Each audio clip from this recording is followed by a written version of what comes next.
তোমরা দুজনে এখানে? তোমরা দুজন এখানে হাসাহাসি করছো, আমি তোমাদের সারা কলেজ খুঁজে বেড়াচ্ছি। কেন, কি হয়েছে? আমার বান্ধবীর সাথে প্রেম করবে আর ওকে একটু সময় দিবে না? শুধু বন্ধুকে সময় দিলেই হবে? কেন, আমাদের বন্ধুত্ব দেখে তোমাদের হিংসা হচ্ছে নাকি? শাকিল শুধু আমার বন্ধু না, ও আমার ভাই। আমরা ছোট থেকে একসাথে বড় হয়েছি। আমি সব জানি, আর নতুন করে বলতে হবে না। কাল আমার বার্থডে, মনে আছে তো? আরে কি যে বলো না তুমি, এই তোমার বার্থডে আমার মনে থাকবে না? কাল তোমরা দুজন অবশ্যই চলে আসবে। আর শাকিল তুমিও কিন্তু ভুলে যেও না যেন। ওকে ওইভাবে বলার কি আছে, যাবো তো। শাকিল গেলেই তুমি যাবে, ও না গেলে তুমি যাবে না। সে আমি তোমার যতই গার্লফ্রেন্ড হই না কেন। আমিও যাবো, টনিও যাবে। এই চল। শাকিল,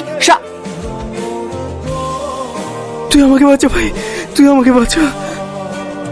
এই তুই একে মেরেছিস? তোকে সব পরে বলবো। আমাকে বাঁচা ভাই, আমাকে বাঁচা। ঠিক আছে, তুই তাড়াতাড়ি এখান থেকে পালিয়ে চল। আয়, যেভাবে হোক এই লাশটাকে সামলাতে হবে। এই লাশের সঙ্গে তোর কি সম্পর্ক? অনেক সম্পর্ক আছে, তোকে সব পরে বলবো।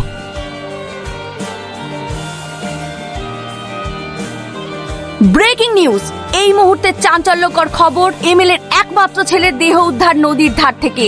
পুলিশ চিরুনি তল্লাশি করছে খুনির। যে নম্বরে আপনি কল করছেন সেটি শাকিলের এখন ফোন সুইচ অফ কেন? সুইচ অফ আছে। এই বাবু, খাবার রেখে চলে যাচ্ছিস যে? আমি এখন আসি মা। দাঁড়াও দাঁড়াও, দুদিন ধরে কলেজে আসছো না, আর চোখ মুখের একই অবস্থা করেছো তুমি। কোনো টেনশনে আছো? গাড়ি থেকে নামো, তোমার সাথে আমার অনেক কথা আছে। তোমার কি আমার সাথে কথা বলতে ভালো লাগছে না? আসলে আমি একটু সমস্যা আছি, এই সমস্যাটা মিটে গেলে তোমাকে আমি সব বুঝিয়ে বলবো। আমি এখন আসি। হ্যাঁ টনি, টনি। শাকিল, শাকিল তুই এখানে শুয়ে আছিস, ফোন সুইচ অফ কেন? কাল থেকে শরীরটা খুব খারাপ ভাই। মোবাইল কোথায় আছে আমি জানি নি। কাল যে আমরা লাশটা নদীর তীরে ফেলে আসিনি, ও এমএলএর ছেলে নিউজে দেখাচ্ছে। আমরা আবার কোথায় লাশ ফেলে আসলাম? আরে কাল থেকে তুই ফোন করেছিলি নি, সেই লাশের কথা বলছি। তোর মাথা ঠিক আছে তো? আমি কেন খুন করতে যাব? আমি তো কালকে বিছানা থেকে উঠতেই পারিনি। এই দেখ, এইসব আর কি পারিস নি, এটা আর কি পারার সময় না। আমার কিন্তু বিশাল ভয় লাগছে।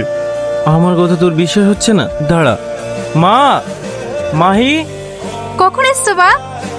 এই কিছুক্ষণ হলো। তোমরা টনিকে বলো তো কালকে আমি কোথায় ছিলাম। কাল বিকেল থেকে বাবুর খুব জ্বর, সারা রাত ঘুমাতে পারেনি। আমি আর মাহি সারা রাত ওর পাশে বসেছিলাম। জানো ভাই, টনি কলেজে যাবেনি, টনি কলেজে যাবেনি।